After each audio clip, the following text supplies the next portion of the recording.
Hi කොහොමද? ඒලල් කරන්න ඉන්න නංගිලා මාන්නයට අලුතින් වීඩියෝ එකක් අරගෙන තමයි ආවේ. මේක ගොඩක් ප්‍රයෝජනවත් වෙන්නේ ඒලල් ළඟදිම කරන්න. එහෙම නැත්නම් ලබන සතියේ ඒලල් එක්සෑම් එක කරන්න නංගිලා මාන්නට වගේම ඕනම වෙලාවකදී ඊළඟ අවුරුද්දේදී එක්සෑම් එකට ප්‍රිපෙයාර් වෙනකොට අන්තිම මොහොතේ ඒලල් කිට්ටු වෙනකොට වැඩ කරන්න හැකි කියන තමයි මම මේ වීඩියෝ එක අරගෙන එන්නේ. මේක මම ගොඩක්ම බයෝලොජි and maths කරපු නංගිලා මල්ල ફોකස් කරගෙන කතා කරා. වෙන ඕනම ස්ට්‍රීම් එකක කෙනෙක්ටත් මේ විදිහට වැඩ කරන්න පුළුවන්. ඉතින් අද වීඩියෝ එකේ මම මේකේ කතා වෙන්නේ එක්සෑම් එකට දවස් 3ක් තියලා කොහොමද අපි පාඩම් බෙදාගන්නේ පාඩම් කරන්නේ? එක්සෑම් එක කලින් දවස මොකද කරන්නේ? එක්සෑම් එක දවස මොකද කරන්නේ? ඒ වගේම එක්සෑම් එකෙන් පස්සේ ඉවර වෙන ගමන් අපි මොනවද කරන්නේ කියන එක. එතකොට ගොඩක් කට්ටිය එක්සෑම් එකට ඕන වෙන කියලා අන්තිම මොහොතේ පුළුවන් තරම් බලන්න තමන් කරගෙන ත්‍රික ඉවර කරගන්න. ඉතින් අපි බලමු මම කියන්නම් කොහොමද වැඩිම ප්‍රමාණයක් එක්සෑම් එක ළඟ වෙද්දී උපරිම ප්‍රොඩක්ටිව් විදිහට පාඩම් කරන්නේ. ඒ වගේම ඔයගොල්ලෝ කොහොමද ඒ දවස් ටික ස්ට්‍රෙස් නොවෙ ඉන්නේ. ඒ වගේම ක්ලියර් මයින්ඩ් එකක් එක්ක එක්සෑම් එකට යන්න කියලා. මේ වීඩියෝ එකේ මම දාන ටයිම් ටේබල්ස් ටයිම් එක දාන තියෙන high charts ඒ වගේම තව ස්ටඩි ටිප්ස් වෙන ඒවා ඔයන් දැනගන්න ඕන නම් මම දැන් WhatsApp channel එකක් හදලා තියෙනවා. මේ WhatsApp channel එකේ link එක description එකේ දාලා තියෙනවා. ඔයගොල්ලන්ට ඒක හරහා WhatsApp channel එකට join වෙලා ඒක ගන්න පුළුවන්. ඉතින් මතක් කරන්න ඕන එක තමයි ගොඩක් නංගිලා මල්ලිලා උත්සාහ කරනවා A level exam එක ඔන්න වෙන්න කියලා කවදාවත් බලන්න නැති theory කොටස් අලුතෙන් බලන්න. තමන් අලුතෙන් theory බලන්න හොඳයි වගේම තමයි ඉම්පෝර්ටන්ට් දේ එක්සෑම් එක ඔන්න මම තේදි කරන්න ඕනේ තමයි තමන් බලපු මට හරියට මතක නැති. ඒ වගේම නිතරම අහන විෂය කරුණු ටික බලන්න. එක්සෑම් එකේ අනන් වෙද්දී ඔයගොල්ලෝ බලන්න ඕනේ විෂය කරුණු කීපයක් තියෙනවා. ප්‍රධාන වශයෙන් තමන් හතරම දන්න නමුත් අන්තිම මොහොතට බලලා යන්න ඕනේ. දෙවෙනි එක තමයි හැම වෙලෙම නිතරම අහන එක. ඊට පස්සේ තමයි අනිත් හැම එකම ඔයගොල්ලෝ අනුමාන ප්‍රශ්න කියලා හිතන ඔයගොල්ලෝ බලලා නැති ඒවා එහෙම නැත්නම් මේ ෂුවර් නැති කියලා හිතන නමුත් අහයි කියලා ෂුවර් එකක් නැති ඒවා ඒවා බලන්න ඊට පස්සේ. එතකොට මම කතා කරන්න කොහොමද එක්සෑම් එකට කලින් ප්‍රිපෙයාර් වෙන්නේ කියලා. මේක ගැන කියද්දී මම මෙලින්ම මේ පාර තියෙන උසස් පෙළ විභාගය ගැන එක ටයිම් එකතු කරගෙන කතා කරන්න. නමුත් මේක ඊට අමතරව ස්පෙෂලි බයෝමැත්ස් කට්ටියගේ ටයිම් ටේබල් එකත් එක්ක හැබැයි ඊට අමතරව වෙන මොනම කෙනෙක්ට තමන්ගේ ටයිම් ටේබල් එක මේ විදිහට හදාගන්නත් පුළුවන්. ඒ වගේම ඊට අමතරව වෙන එක්සෑම් එකක් කරන කෙනෙක් නම් ඊළඟ අවුරුද්දේ එක්සෑම් කරන අංගල මල්ලට මේ විදිහට විභාගෙට ඕන වෙන්න කියලා පාඩම් කරගන්න පුළුවන්. ප්‍රධානම දේ තමයි ඔයගොල්ලෝගේ ටයිම් ටේබල් එකත් එක්ක ෆැමිලියර් වෙන්න. ටයිම් ටේබල් එකේ තියෙන දවස් මොනවද කෙනෙක් පටලවා ගන්නතෝ කලින් ප්ලෑන් කරගන්න ඕනේ මේ දවස් ටිකට මම කොහොමද බෙදාගෙන පාඩම් කරන්න කියලා. අතරමැද නිවාඩු තියෙන දවස් ඒව ඔක්කොම ගැන ඔයගොල්ලෝ හොඳටම සැලකිලිමත් වෙන්න. ඊළඟට දැන් මම මෙතන මේ වීඩියෝ එකේ දානවා ඕගොල්ලන්ගේ A level maths bio කරන නංගිලාගේ ටයිම් ටේබල් එක හැදෙන විදිහ. එතකොට ඕගොල්ලන්ගේ දවස් ටික මේ මම දැන් පෙන්නලා තියෙනවා. මේක ඉම්පෝටන්ට් දේ තමයි මුලින්ම 10 වෙනිදා පටන් ගන්න maths and bio වල ෆස්ට් පේපර් එකත් එක්ක 11 වෙනිදා bio සෙකන්ඩ් එක තියෙනවා. ඊට පස්සේ 12 වෙනිදා maths සෙකන්ඩ් එක තියෙනවා. ඊට පස්සේ එක දවසක් නාන්න තියෙනවා. ඊට පස්සේ physics ෆස්ට් එක තියෙනවා. එතකොට maths bio කට්ටියට මේ physics ෆස්ට් එකට කලින් දවස් එකකුත් maths කට්ටියට physics ෆස්ට් එකට කලින් එක දවසකුත් තියෙනවා. ඊට පස්සේ weekend එකේ මාඩුවක් තිබිලා physics second එක ඊළඟ මාණ්ඩේ තියෙනවා. ඊට පස්සේ තව දවසක මාඩුවකින් පස්සේ chemistry ෆස්ට් එක තව දවසක මාඩුවකින් පස්සේ chemistry second එකයි තියෙන්නේ. එතකොට ඔයගොල්ලන් මුලින්ම තේරෙනවානේ එහෙනම් අන්තිම දවසේ ඒ කියන්නේ මන්ඩේ පටන් ගන්නවා නම් සන්ඩේ ඔයගොල්ලෝ බලන්න ඕනේ මැත්ස් ඔය මම බයෝ කියන සබ්ජෙක්ට් කරගෙන කතා කරන්න. එතකොට සන්ඩේ ඔයගොල්ලෝ බයෝ මේන්ලි ફોකස් කරන්න ඕනේ. එතකොට සන්ඩේ ඇරුණාම අද වෙන්ස්ඩේ බ්‍රහස්පතින්දා සිකුරාදා සෙන්චුරාදා කියන දවස් තුනක් තියෙනවා. අපි මුලින්ම බලන්නේ මේ දවස් තුන කොහොමද අපි බෙදාගන්නේ කියලා. දැන් එහෙමනම් අන්තිම මොහොත වෙනකොට ඔයගොල්ලෝ අඩු වැඩි වශයෙන් බලපු විෂයන් තියෙන්න පුළුවන්. නමුත් හොඳම දේ තමයි මොකක් හරි එක විෂයකට ස්ටක් වෙන්නේ නැතුව හැම එකෙන්ම අඩු හෝ වැඩි වශයෙන් බලන එක. එතකොට දැන් අන්තිම දවස්වල තියෙන විෂයන් ෆිසික්ස් and කෙමිස්ට්‍රි වලට පස්සෙත් ඔයගලන්ට නිවාඩු දවස් මැදදී එකතු වෙනවානේ. ඒ නිවාඩු දවස් වලදී ඔයගලන්ට විෂයන් කවර් කරන්න පුළුවන්. ඒක නිසා ඉදිරිය දවස් සම්පූර්ණයෙන් වෙන් කරගන්න ඔයගොල්ලෝ බයොලොජි ඕ මැත්ස් කරන මැත්ස් රිවයිස් කරගන්න. එතකොට මම ටයිම් ටේබල් එක බෙදුවොත් අපි හිතමු සාමාන්‍යයෙන් දවසේ පැය 27න් පැය 5ක්වත් මේ දවස්වල නිදා ගන්න. ඒ 5 ඒ විදිහට විභාගයට කලින් දවස්වලත් නිදා ගන්න.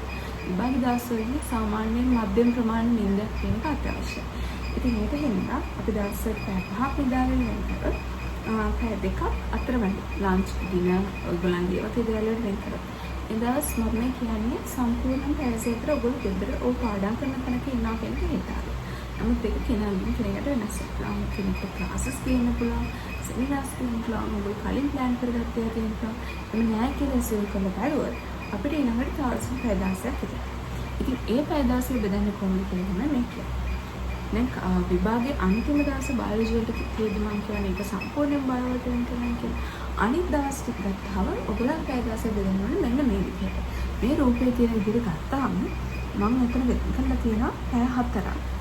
විෂය හැම දවසකම පැය 16 විෂයන් දෙකක්.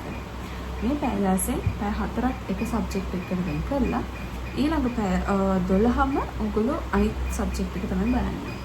එතකොට මේ දවස් 3ක් තියෙනවානේ. මේ දවස් 3ක බෙදාගත්තාම මේන් සබ්ජෙක්ට් එක එකක් තියෙනවා. අනිත් සබ්ජෙක්ට් එකෙන් එකක් ඔයගොල්ලන්ට තුන්වෙනි දෙවෙනි සබ්ජෙක්ට් එක විදිහට තෝරගන්න පුළුවන්. ඕගොල්ලෝ කරන ඇඩිෂනල් සබ්ජෙක්ට් එක සම්පූර්ණයෙන්ම තියරි බලන්න තමයි මේ පැය 4 තියාගන්නේ. එතකොට ඒ පැය 4 තියරි බලන්න කියලා අනිත් පැය ටික බෙදාගන්න මෙන්න මේ විදිහට. හැම දවසකම අදාළ සබ්ජෙක්ට් එකේ පේපර් එකක් කරන්න. මේ පේපර් එක හොඳ රිලයබල් උත්තර තියෙන පේපර් එකක් වෙනවා. එතකොට MCQ එක උත්සාහ කරන් පැය ඉවර කරන්න. ඊට පස්සේ essay and MCQ තියෙන එක පැය දෙකකින් ඉවර කරන්න. එතකොට පැය 3ක් අපි පේපර් එක ඉවර කරන්න ඕගොල්ලෝ උත්සාහ කරන්න ඕනේ. නමුත් පැය 3කින් සමානලට ඉවර වෙන්න බැරි වෙන්න පුළුවන්. අපි හිතමු උඩම ඔයගොල්ලෝ පැය 4ක් අතරින් මොන පේපර් එකකින් ෆස්ට් and සෙකන්ඩ් පේපර්ස් ඉවර කරන්න ඕනේ. පැය 3කින් ඉවර කරන්න පුළුවන්. ඒක තමයි අයිඩියල් එක. ඊට පස්සේ ඔයගොල්ලන්ගේ වැරදිච්ච තැන මාක් කරන්න, ඒ ප්‍රශ්න වලදී තියෙන ඉගෙන ගන්න, මාකින් ස්කීම් එක බලන්න, වැරදි හදාගන්න තව පැයක් තියන්න. එතකොට ඒ පැය ඒ විදිහට තියාගෙන එතකොට ඔයගොල්ලන් දවසම පැය 5ක් ඊට පස්සේ තව පැය එකක් හෝ දෙකක් ඔයගොල්ලෝ වෙන් කරගන්න ඔයගොල්ලන්ගේ අලුතෙන් තියෙන කන්සෙප්ට් බලපුම නැති අලුතෙන් මුලට දාගන්න බලන්න. එතකොට මේක එනවා කියලා කවුරුත් කියලා දෙනවා නම් එහෙම නැත්නම් වාට හිතනවා නම් මේක එන ලොකු සම්භාවිතාවක් කියලා නේද මම කිසිම දෙයක් බලන්නේ නැහැ කියලා අන්නේ අලුත් කන්සෙප්ට්ස් ඉගෙන ගන්න මේ පැය තියාගන්න. එතකොට ඉතුරු පැය ටික ඔක්කොම තියෙනවා නම් ඔයගොල්ලන්ගේ සාමාන්‍ය තියරි කවර් කරන්න. එතකොට කෙනෙක් මගෙන් අහනවා කොහොමද තියරි කවර් කරන්නේ ඒ භාගෙ කලින්. ඔයගොල්ලෝ හැමෝටම එක පාඩමකට ඔයගොල්ලන්ගේ ට්‍රස්ටඩ් නෝට් එකක් මොනවද තියෙනවා. ඒක ඉස්කෝලේ නෝට් එක වෙන්න පුළුවන්, පන්ති නෝට් එකක් වෙන්න පුළුවන්, අයියෙක්ගේ අක්කගේ මීට කලින් හම්බෙච්ච නෝට් එකක් වෙන්න පුළුවන්. මොකක් හරි එක නෝට් එකක් ඔයගොල්ලෝ ගාව තියෙනවනේ ඔයගොල්ලෝ අන්තිම මොහොතේ බලන්න. එතකොට මේ නෝට් එක අරගෙන පුළුවන් තරම්ම හොඳම දේ තමයි කියවගෙන යන්න එක. අන්තිම මොහොතේ ටටක් ගාලා කියවගෙන යන්න. ඔයා වැඩි හරියක් තියරි ප්‍රමාණයක් through යන එක තමයි මේ වෙලාවේ හොඳම දේ. මේ විශේෂයෙන් කලින් දවස් සිහි කරන්න තියෙනවා. එතකොට මෙන්න යනකොට ඔයාට කොතනකදී හරි තැනකදී හිතනවා නම් මේ වැදගත් තියරි පාර්ට්ස් ගත්තාම විතර අහන තියරි පාර්ට්ස් ගත්තම මොකද බෑ. ඒක නෑ කියලා තක්කාල අරගෙන ඉතුම් පාරක් කඩපාඩම් කරන් එහෙම නැත්නම් ලියන්න. හොඳම දේ ටිකක් පොඩි කොලයක් අරගෙන පොඩි පොයින්ට්ස් දෙක චූටි අකුරුලින් ලියන්න. යාගෙන පාරක් කරලා ඊට පස්සේ ඊළඟ කටරේ නෑ. එතකොට මේ විදිහට ගියාම ඔයාට බලන්න ඕනේ බලපො නැති එහෙම නැත්නම් ෆැමිලියර් නැති පොයින්ට්ස් වෙනම කොලයක් ආවා කියලා. ඒක ඔයාට විභාගයට කලින් දවසේ ට්‍රැක් ගාලා යන්න. ඊට අමතරව නිතර අහයි කියලා හිතන පොයින්ට්ස් ඒවත් බලන්න. වැදගත්ම දේ තමයි මේ විභාගයට ඔන්න මෙන්න තියෙන වෙලාවේ බේසික් බලන්න මතක තියාගන්න. දැන් ෆිසික්ස් වගේ සබ්ජෙක්ට් එකක් ගත්තාම සමීකරණ ටික බලන්න. අපි හිතනවා අපිට සමීකරණ පුළුවන් අපිට මතකයි කියලා. නමුත් ගොඩක් වෙලාවට යන්නේ එක්සෑම් එකේ දෙන කෙනෙක් එකක් එක්ක ඔතෙන් ගියාම මේ වගේ පොඩි පොඩි දේවල් අමතක වෙනවා. ඒ වගේ දේවල් අමතක වුණාම ඔයගලන්ට එතනින් එහාට ගානක් හදාගන්න බෑ. ඔක්කොම අරදෙලා ඒ නිසා බේසික්ස් මතක තියාගන්න ඒ වෙලාව යූස් කරන්න. ඒක පුළුවන් නම් ලියා ගන්න නැත්නම් ඔයගොල්ලෝ මතකෙන් හොඳට make sure that you remember it. එතකොට මේ විදිහට ඔයගොල්ලන්ගේ දවස් 3 සබ්ජෙක්ට් තුනට බෙදලා ඔයගොල්ලෝ පාඩම් කරන හැම සබ්ජෙක්ට් එකේ හැම දවසකදීම වැඩිපුර පැය 4ක් වෙන් කරන වෙන සබ්ජෙක්ට් එකක්. හැබැයි ඔය කරගෙන යනකොට ඔයාලට එක එක මට්ටම දෙන එක විෂයන් වල පාඩම් කරගෙන කෙනෙක් බය වැඩිපුර පාඩම් කරන්න තියෙන පුළුවන්, කෙනෙක්ට ෆිසික්ස් වැඩිපුර ඉතුරු වෙලා තියෙන පුළුවන්. එතකොට ඔයගොල්ලෝ ෆිසික්ස් වැඩිපුර ඔයගොල්ලෝ බලන්න තියෙනවා නම් ෆිසික්ස් දවසට පැයක් විතර වැඩිපුර අරගෙන ෆිසික්ස් කරන්න කමක් නැහැ. එහෙමත් නැත්නම් අර එක්ස්ට්‍රා සබ්ජෙක්ට්ස් තියෙන දවස් එකකින් එක දවසක් පැය හතරක් විතරක් වෙනකොට තවත් පැය කීපයක් අරගෙන වැඩිපුර බලන්න. ඒ විදිහට ඔයගොල්ලන්ට ඕන විදිහට ටයිම් ටේබල් එක වලට කරගන්න. ඊට අමතරව දැන් මන්ඩේනේ අපි බයොලොජි පටන් ගන්න මන්ඩේනේ. ඒතකොට මම සන්ඩේ සම්පූර්ණයෙන් බයෝ වලට තියන්න කියලා. ඊට අමතරව මම රෙකමන්ඩ් කරන්නේ 15 වෙනිදා සැටර්ඩේ බයෝ වලට තියාගෙන 14 කින් දවස් දෙක ෆිසික්ස් කෙමිස්ට්‍රි බෙදාගන්න කියලා. එතකොට ඊට අමතරව එක්සෑම් එකට කලින් දවසේ කරන්න ඕනේ ඒ කියන්නේ සන්ඩේ. ඒ දවස් සම්පූර්ණයෙන්ම වෙන් කරන්න ඕනේ ඒ අදාළ සබ්ජෙක්ට් එක වෙන්න. එතකොට ඒ අදාළ සබ්ජෙක්ට් විෂයන් ඩෙඩිකේට් කරන්න මෙන්න මේ විදිහට. එතකොට මේ රූප විදිහට බලුවම ඔයගොල්ලන්ට තේරෙනවා අපි මුළු ඒත් මම බෙදලා තියෙන කලින් ඉදරම පැය 16ක් අරගෙන පැය 16 කොහොමද මම සබ්ජෙක්ට් වලින් බෙදලා තියෙන්නේ කියලා. මේක ගත්තාම මම මේ දවස්වල පේපර්ස් දෙක ගන්න දාලා තියෙනවා. මේ පේපර්ස් කලින් විදිහට හොඳ මාකින් ස්කීම් එකක් තියෙන පේපර්ස් එක. හැබැයි වැදගත් කාරණාව තමයි ඔයාලට පේපර්ස් දෙකක් නැත්තම්. එහෙම නැත්නම් ඔයාලට හිතනවා නම් පේපර්ස් දෙකක් කරන ගමන් මම ලොකු තියරි ප්‍රමාණයක් බලන්න තියෙනවා කියලා ඔයගොල්ලන්ට ඒක මැස් කරගන්න පුළුවන්. හැම පේපර් එකකටම MCQ වලට පැය, SCQ වලට SC වලට පැය දෙකයි, මාකින් වලට පැය විදිහට බෙදලා තියෙනවා. හැබැයි පේපර්ස් එක බෑක් ටු බෑක් කරනකොට උදේ පේපර් එකකින් එහෙම නැත්නම් උදේ තියරි වලින් පටන් අරගෙන පැය දෙකකින් විතර පේපර් එක මාරලා ඊට පස්සේ ආයෙ තියරි කරලා ඊට පස්සේ ආයෙ පේපර් එකක් කරලා තියරි වලින් හර කරනවා වගේ බරාට එකක් එක් කරන එක තමයි හොඳම. ඔයගොල්ලෝ කරන්න මොනවද කියන එක ගැන දවස බෙදාගෙන තියාගත්තාම ඔයගොල්ලන්ට දවස් ඉවරදී අද මම වැඩ ටිකක් කරා කියන ෆීලිං එක එනවා. එතකොට එක්සෑම් ලඟ වෙද්දී මම ගොඩක් බලලා නැහැ කියලා දේවල් හිතනකොට අර තියෙන ඇන්සයිටි එකට මේ විදිහට වැඩ බෙදලා තියෙනක ඔයගොල්ලන් ලොකු හෙල්ප් එකක් වෙනවා. එතකොට ඒ විදිහට තමයි ඔයගොල්ලෝ අදාළ සබ්ජෙක්ට් එක දවස් කලින් දවසේ ප්‍රිපෙයාර් වෙන්න ඕනේ. ඒ වගේම සෙකන්ඩ් පේපර්ස් SCQ තියෙන දවස්වලට අනිවාර්යෙන් ප්‍රැක්ටිකල්ස් ටික හරියට බලන්න. මොකද ප්‍රැක්ටිකල් සම්පූර්ණ කරලා එසේ වලට විතර ටාගට් කරලා යනවා. ප්‍රැක්ටිකල් වලින් ලොකු ලකුණු ප්‍රමාණයක් එනවා. ඒ වගේම මේගොල්ලෝ හැමදාම අහන්නේ එකම කතාවක්. ඒ නිසා ඒක එකපාරක් අන්තිමට බලලා සමීකරණයක් මතක තියාගෙන පොයින්ට්ස් එක මතක තියාගෙන යන්න. එතකොට ඒ විදිහට තමයි මේ මම කියපු විදිහට කලින් දවස් දෙක ඔයගොල්ලෝ රෙඩි වෙන්න ඕනේ. කලින් දවස් ඊළඟ දවස් තුන. ඊට පස්සේ මම කියන්නේ කතා කරන්න යන්නේ කොහොමද එක්සෑම් එකට අනිත් ටික රෙඩි කරන්න කියලා. එතකොට ඔයගොල්ලෝ මතක තියාගන්න ඕනේ දැන් තමයි ඔයගොල්ලන්ට හැම දෙයක්ම එක්සෑම් එකට කලින් කවර් කරගන්න බැරි වෙන්න පුළුවන් කියන එක. ඒ වගේ වෙලාවකදී පැනික් නෙවි පුළුවන් උපරිමයේ කවර් කරගෙන යන්න එක හොඳයි. ඔයගොල්ලෝ අවුරුදු දෙකක් තිස්සේ වැඩ කරලා තියෙනවා. ඒක නිසා අන්තිම මොහොතේ බැලුවේ නැත සමහර දේවල් ඔයගොල්ලන්ට ඒ වෙලාවේදී මතක් වෙන්න පුළුවන්. ඒ නිසා ඔයගොල්ලෝ ගැන විශ්වාස තියාගෙන විභාගයට යන්න වැදගත්. විභාගයට කලින් දවසේ මොනවද කරන්නේ? මම කලින් කියවනේ පේපර් එකක් ඕ දෙකක් කරන්න කියලා. මට ටයිම් කරලා කරන්න මතක තියාගන්න. එක ඊට පස්සේ අන්තිම මොහොතේ බලන්න නෝට්ස් ටික තියාගන්න. හැම විෂයකෙම හැම පාඩමකටම එක ට්‍රස්ටඩ් නෝට් එකක් ඔයාලා තියාගන්න. හැටහක් නිදාගන්න කලින් දවසේ identity එක exam admission එක ඔයාලට ඕන plan site එක විශේෂම වගේ ඒක ලෑස්ති කරලා තියාගන්න. වතුර බෝතලයක් කුඩයක් ඔයගොල්ලෝ ඉස්කෝලේට ගෙනියන පොත් ටික මොනවද? පොත් අරගෙන යන්න අත් දෙක වනවන යනකට වඩා මොකද ඔයගොල්ලන්ට අන්තිම මොහොත මොන හරි බලන්න වුණොත් ඒක බලන්න පුළුවන් වෙන එක ලොකු සහනයක් විතර. ඒක එහෙමයි. ඊට පස්සේ අනුමාන මතම රෙලා වෙන්න එපා. අන්තිම කාලේ ගොඩාක් අනුමාන ප්‍රශ්න එනවා. අනුමාන ප්‍රශ්න හම්බුනොත් ඒක බලන එක ඉම්පෝටන්ට්. පාඩේ විතරනම් මේක බලන්න හොඳයි කියලා ඒක බලන්න ඒවත් කියන විතර බලන්න. නමුත් ඒවා විතරක් බලලා මේවා විතරයි ඉන්නේ කියලා කියලා ගන්න. මම මෙතනින් හරියට කියන පොයින්ට්ස් එක ගොඩක් වෙලාවට පොදු කාරණා.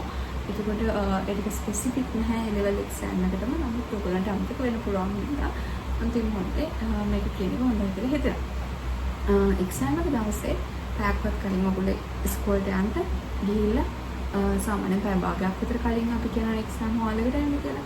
එතකොට හැමදේම බෑකප් මෙතඩ් එකක් තියාගන්න. මොකක් හරි ප්‍රශ්නයක් මේ විදිහට තමයි මම යන්නේ කියලා. ඔයගොල්ලෝ එතනට ගිහිල්ලා පොඩ්ඩක් ඉඳගෙන නිදහස් වෙලා ඇන්සයිටි එක නැති කරගන්න එක ගොඩක් ඉම්පෝටන්ට් එක්සෑම් එකට. ඊට පස්සේ ඔයගොල්ලෝ කැමති නම් තනියෙන් ඉන්න යාළුවොත් එක්ක සාකච්ඡා කරන්න කැමති කෙනෙක් නම් යාළුවොත් එක්ක සාකච්ඡා කරන්න. යාළුවොත් එක්ක සාකච්ඡා කරද්දී ඔයගොල්ලෝ නොදන්න අලුත් පොයින්ට්ස් කිව්වොත් ඒකට පැනික් වෙන්න යන්න එපා. ඒ වෙලාවේ යාළුවෝගෙන් අහගන්න පුළුවන් ටික අහගන්න. ඒක නිකන් ඔලේ තියාගන්න. ඒ අරනහම අමුතුවෙන් ඒ වෙලාවේ පාඩම් කරන්න පැනික් වෙන්න ඔක්කොම ටික අතල්ලා දාන්න යන්න එපා. ඒක සිම්ප්ලි ඔලුවට දාන්න. ඒ වගේම වෙනදා උදේ යනකොට වෙනදා ගන්න කෑමම අරගෙන යන්න අලුතෙන් දෙන කෑම දැන් කිරිබත් කෑම නිදිමත වෙන මේක වගේම ඔය කන්න මේවා පිච්චි ශත කාලෙත් අපි කියන කතානේ. MCQ එක ගත්තාම MCQ එක ගත්ත ගමන් පේපර් එක පෙරලන්න අවශ්‍යතාවයක් නැහැ මුලින් දාන්නට. නමුත් වැදගත් මේ තමයි එක ප්‍රශ්නක ඉවරලා ඉන්නේ.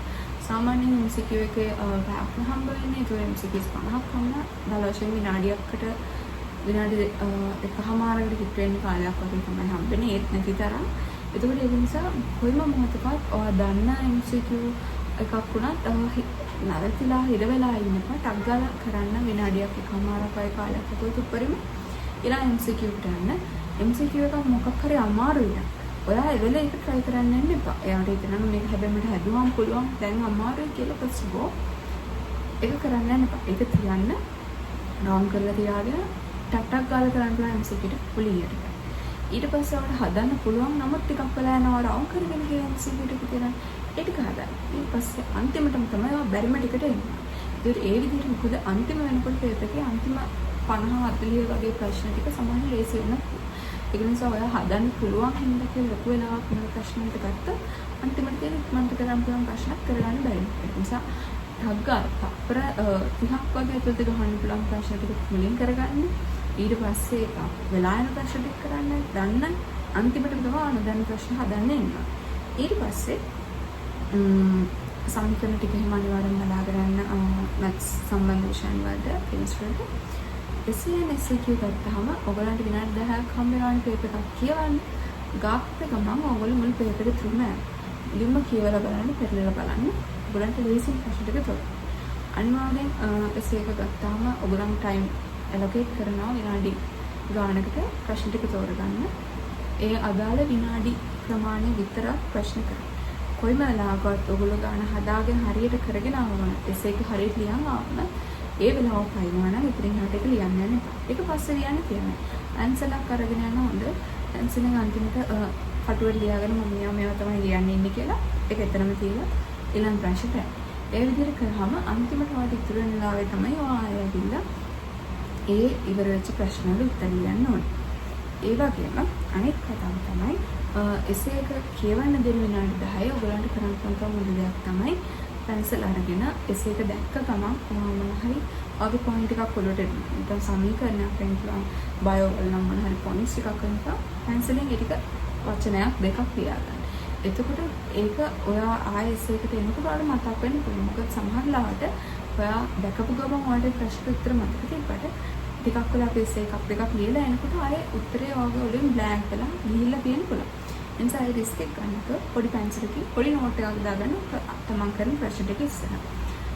විශේෂයෙන් ෆිසික්ස් ගැන කියනවා නම් යන්ත්‍ර විද්‍යාව වගේ ගණන් සමහරවිට ඒක අමාරු කරනවා. මොකද ගොඩක් ළමයි තෝරගන්න නිසා. ඒ නිසා ගත්ත ගමන් ඒ වගේ ගණනක් තෝරගන්න නැතුව පුළුවන් නම් බලන්න ඔයගොල්ලන්ට වෙන ගණන් තියනවාද ෂුවර් එකටම කරන්න පුළුවන් කියලා. මොන chance එකක් තියනවා නම් මේ chance එක ගන්න මිස් කරගන්න එපා. මොකද එහෙම නැත්නම් යන්ත්‍ර විද්‍යාව කරන්න. යන්ත්‍ර විද්‍යාව වගේ ගණනක් කරනවා නම් අනිත් ගණන් කරන්න කරලා ඉවර කළා එක තියෙන යමන් නැත්නම් ඒක අදාළ වෙලාවට දාලා වැඩි කාලයක් ගන්න. එතකොට ඒ විදිහට තමයි විභාගෙට ඔක උත්තර ලියන්න ඕනේ වෙලාව හදා ගන්න ඕනේ. ඊට පස්සේ විභාගය ඉවරනාට පස්සේ මොකද කරන්න කියලා හිතුවොත් ඔයගොල්ලෝ ගෙදර ආවට පස්සේ උත්තර බලන්න යන්න, උත්තර ඩිස්කස් කරන්න යන්න, ඒ වගේම උත්තර ඔයගොල්ලන්ට දැන් අපිට එනවා උත්තර පත්‍ර මාකින් ස්කීම්ස් එකක්. එදා මාකින් ස්කීම් එක බලන්න ඉන්න පුළුවන්. කර මාකින් ස්කීම් එකක් ඒක අරගෙන පැත්තකින් කියලා තියන්න. අන්තිමට සබ්ජෙක්ට්ස් තුනම ඉවර වුණාට පස්සේ විතරයි උත්තර බලන්න යන්නේ. මොකද ඒ වැරද්ද මම කරපු කෙනෙක්. ඒකෙන් සමහරවිට ඔයගොල්ලෝ සෑහෙන අරගෙන පුළුවන් අහිතකව. ඉතින් ඒ නිසා රිස්ක් එක ගන්න එපා. ඔයගොල්ලෝ අන්තිමට උත්තර බලන්න යන්න එපා. ඊළඟ පේපර් එකේ පර්ෆෙක්ට් වෙන. ඒ වෙනුවට කරන්න පුළුවන් හොඳම දේ තමයි ඒක තියාගෙන විභාගය වලට පස්සේ ඒක බලන්න. එළවලින් පස්සේ මොනවද කරන්න කියන එක ගැන ඔයගොල්ලන්ට පොඩි වීඩියෝ එකක් මම අරගෙන එනවා. මේක සීරීස් එකක් විදිහට කරන්නේ. ඉතින් එළවල ඉවරනාට පස්සේ යුනිවර්සිටි යන්න කලින් රිසර්ච් ඉවර කරන්න කලින් රිසර්ච් එන්න කලින් ඔයගොල්ලෝ මොනවද කරන්න ඕනේ? ජොබ් එකක් කරනවද, කෝස් එකක් කරනවද, එහෙම නැත්නම් ඉංග්‍රීසි ලැන්ග්වේජ් එක හදාගන්න මේ ගැන කියලා මම ඔයගොල්ලන්ට තව වීඩියෝ එකක් අරගෙන එන්නම්. කොහොමද මම හිතනවා නංගිලා මහිලා ඔක්කොම එක්සෑම් එකට මේ හරියට පාඩම් කරලා ඔයගොල්ලෝ දන්න දේවල් හැමදේම දීලා හොඳ රිසල්ට් එකක් ගන්න පුළුවන් වෙන කියලා මම ප්‍රාර්ථනා කරනවා. එහෙනම් තව දවසක මම හම්බ වෙනවා. best of luck හැමෝටම. bye.